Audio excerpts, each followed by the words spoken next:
ওকে জানা, তুমি দাদার পকেট থেকে টাকা নিচ্ছ কেন? না বলে কারোর জিনিস নিলে সেটা চুরি করা হয়, তা তুমি জানো না? এসব তুমি কি বলছো বৌদি? তুমি এবারে নিয়ম কানুন জানো না তাই কথা বলছো। এ বাড়িতে দাদাদের কাছে কিছু চাইলে দাদারা বকবে। যখন যেটা প্রয়োজন সেটা না চেয়ে নিয়ে নিতে পারে দাদারা। সত্যিই আমি এবাড়ির অনেক নিয়মই জানি না, কারণ আমি এবাড়িতে নতুন এসেছি। তোমার দাদারা তোমাকে বিশ্বাস করতে পারলেও আমি এত তাড়াতাড়ি পারবো না। এখন তুমিই বলো, আমি যদি দেখি তুমি না বলে দাদার পকেট থেকে টাকা নিচ্ছ, তাহলে আমি তোমায় কি বলবো? সাধু না চোর? সাধু সাধু না চোর? সাধু সাধু না চোর?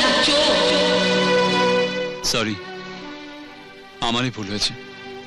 আসলে কলেজে পরীক্ষার ফিসের জন্য 600 টাকার দরকার ছিল তো, তাই। সেটা আমার জানার দরকার নেই। তোমাকে টাকা দেওয়ার টাকা নিশ্চয়ই আমরা নিয়ে রাখিনি। যাও ওখান থেকে, যাও।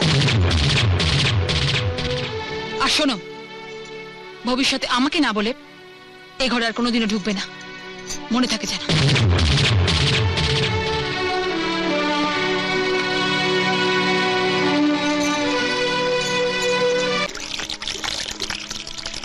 রানা, কোথায় যাচ্ছিস? এদিকে আয়। আয় আয় আয়। কি রে, চলে যাচ্ছিস যে? পরীক্ষার টাকা, হাত খরচার টাকা নিবি না? মেজ বৌদি দিয়েছে। তা তোকে মেজ বৌদি কত টাকা দিয়েছে?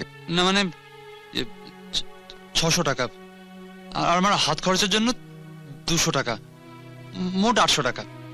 এতেই আমার হয়ে যাবে বর্দা।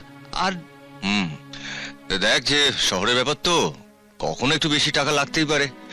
আমি তোকে এই দেখ 800 টাকা দিচ্ছি, এই টাকাটা তুই রেখে দে। আরে নে নে, টাকাটা রাখ, আর মন দিয়ে পড়াশোনা করবি। আর শোন, এবার থেকে তোর প্রয়োজনীয় টাকা না আমার পকেট থেকে নিবি। আরে হাঁ করে দেখছিস কি? যা যা যা, আরে যা।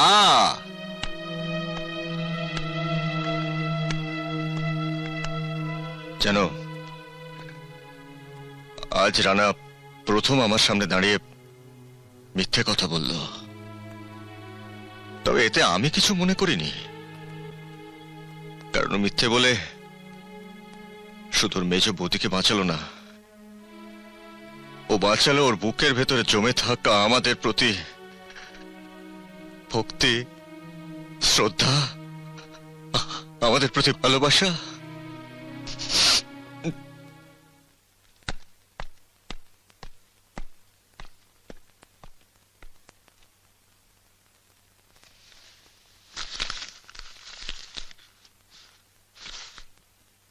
কি 600 টাকা যেখানে রেখেছিলাম সেখানেই পড়ে আছে?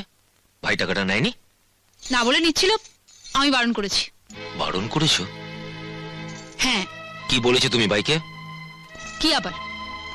না বলে কিছু নিলে লোকে যা বলে, চোর। টিয়া, এটা ওর কলেজের টাকা, আমার পকেট থেকে নিচ্ছিল, তুমি ওকে চোর বলার কি? হ্যাঁ, কোথায় যাচ্ছ?